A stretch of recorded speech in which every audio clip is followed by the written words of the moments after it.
r/ask Reddit. What are some norms today that should not be accepted at all? Politicians not keeping their word and not being held accountable for anything except mere infringements of their positions. We seem to be pretty tolerant of politicians telling bald-faced lies. I mean utter fabrications that are demonstrably and unequivocally false. I'm not okay with this.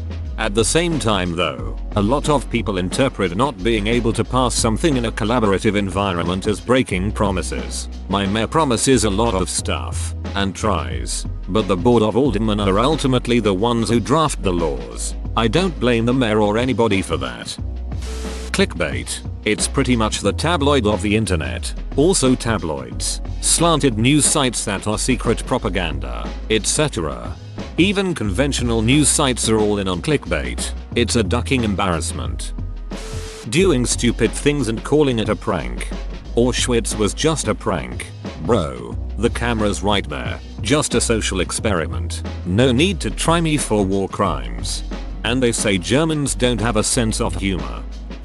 The whole sneaking into your significant other's phone to go through their stuff. And the other side of that, which is just casually cheating on your significant other whenever the opportunity presents itself. I'm a very private person. My phone laptop stays locked at all times, not because I am embarrassed or have something to hide, but because that's how I am. I'm very upfront about this with people I date though, and it's usually not a big deal.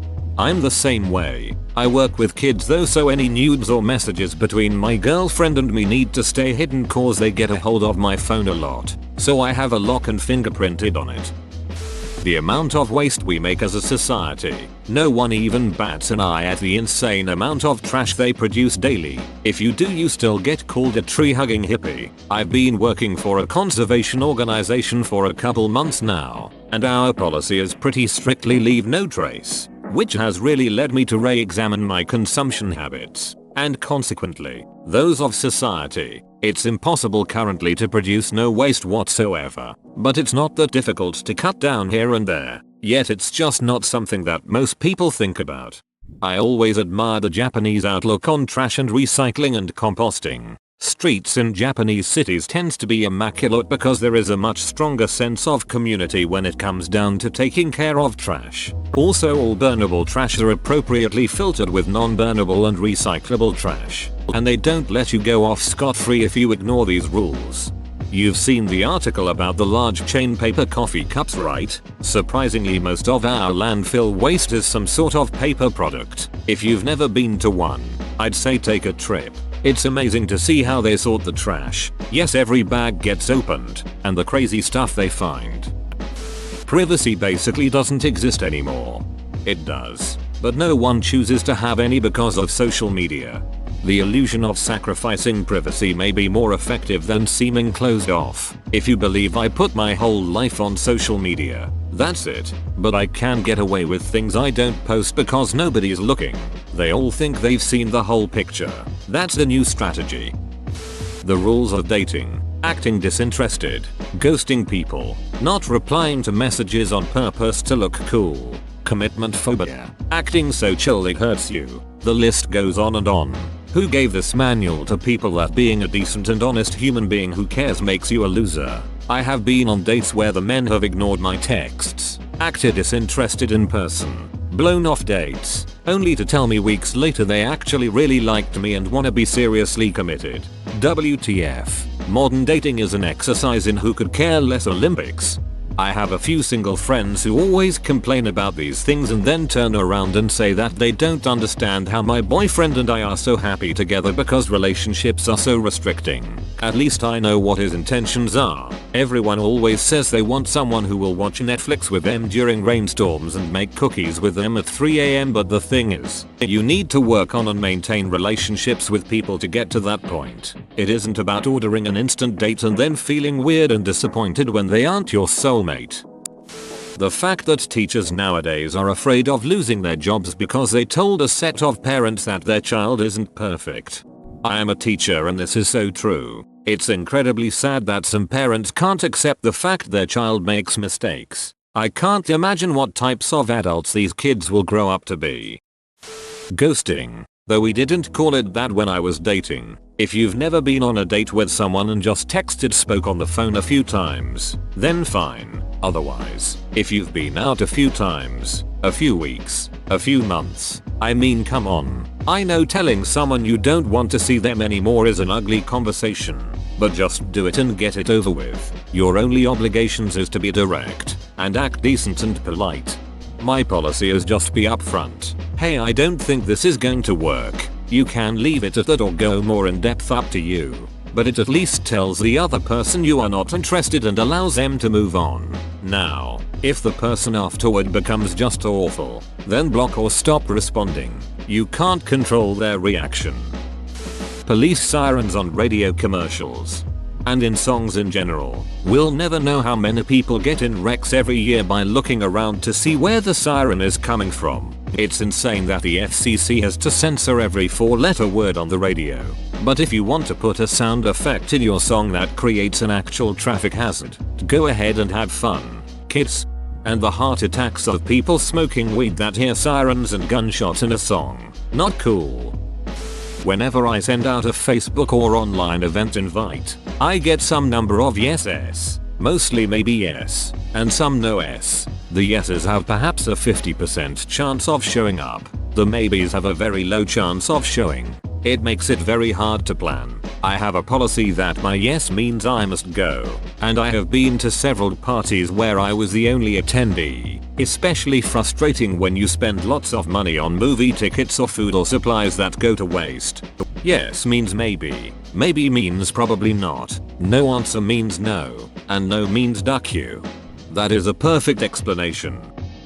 Creating a game and then withholding key features. Said key features are then released as DLC but should have been there in the first place. Side note. For what it's worth, I really enjoy the DLC system Ubisoft uses with Rainbow Six. More companies should implement it. And releasing remastered versions of games that are buggier than the original. Also charging $15 for a map pack when the original 10 years ago was $10. Not to mention this remaster was also a special edition game add-on where you were forced to buy the 80 copy instead of just $20. Modern Warfare Remastered. Saying I'm going to kill myself is a normal thing and we don't take it seriously anymore. Yep, it is shitty that it has become commonplace. But if someone says it a lot then try not to get mad at them. People joking about wanting die often really do want to die, and them making jokes about it is both a coping mechanism and a cry for help. At least that's how I perceive it. But maybe that's just using anecdotal reasoning. I joked about wanting to die a lot when I was truly suicidal. It was definitely a way to cope. Throwing it out casually helped me control the thoughts better and made me feel less alone in it. That being said, after realizing I truly did need help and admitting myself to a behavioral health hospital, I am much more mindful about throwing it around like a joke. Sometimes I still feel that way, that lol I wanna die, and sometimes it slips into jokes. But my close friends know me well enough to ask, hey, you okay? What's going on? If I start joking about it a lot again, I feel incredibly blessed to have friends like that who care about me. Texting and driving. You're operating a powerful machine. It's okay to focus just on that. Got it? Pay no attention to the road. Nearly killing yourself or risking death for YouTube views. I think this has always and will always be a norm. If not YouTube, then a group of friends will suffice. Some people just get a high off of being risky in front of an audience. I agree. Jackass wasn't popular for nothing. The fact that so many young people are okay with censoring speech they don't agree with. I'd say it more generally, that the populace looks at the government as a personal service that bans things they don't like without any consideration to larger implications.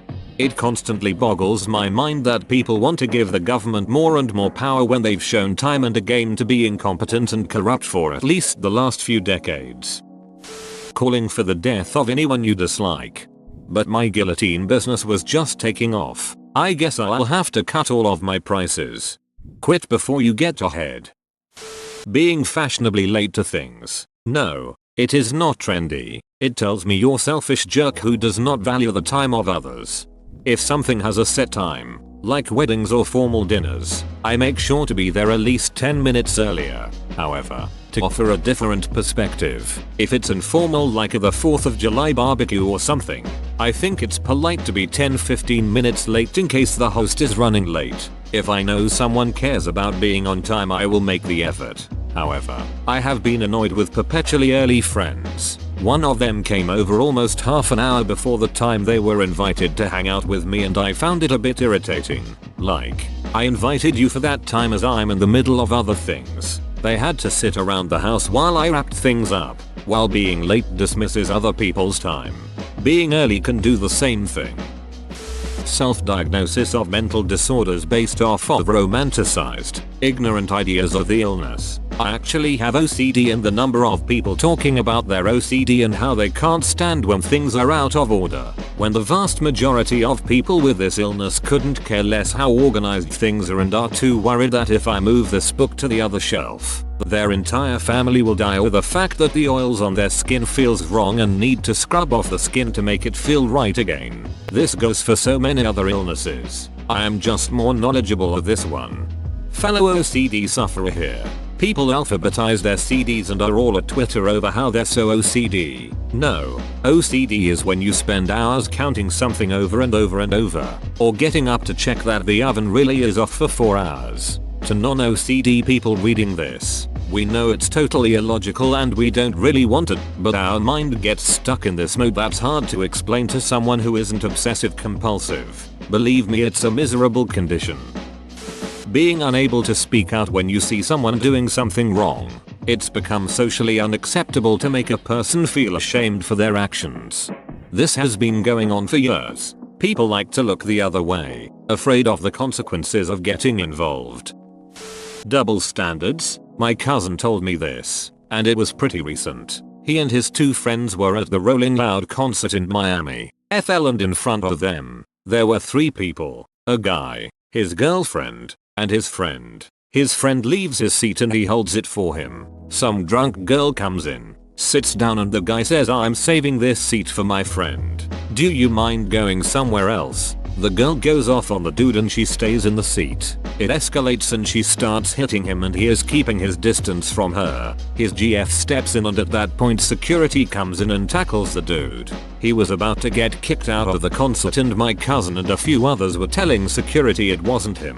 They got the girl and escorted her out. There's more examples, but this one takes the cake for me. Too long, didn't read. Dude told a girl to find a different seat. She proceeds to beat him and security jumps the dude.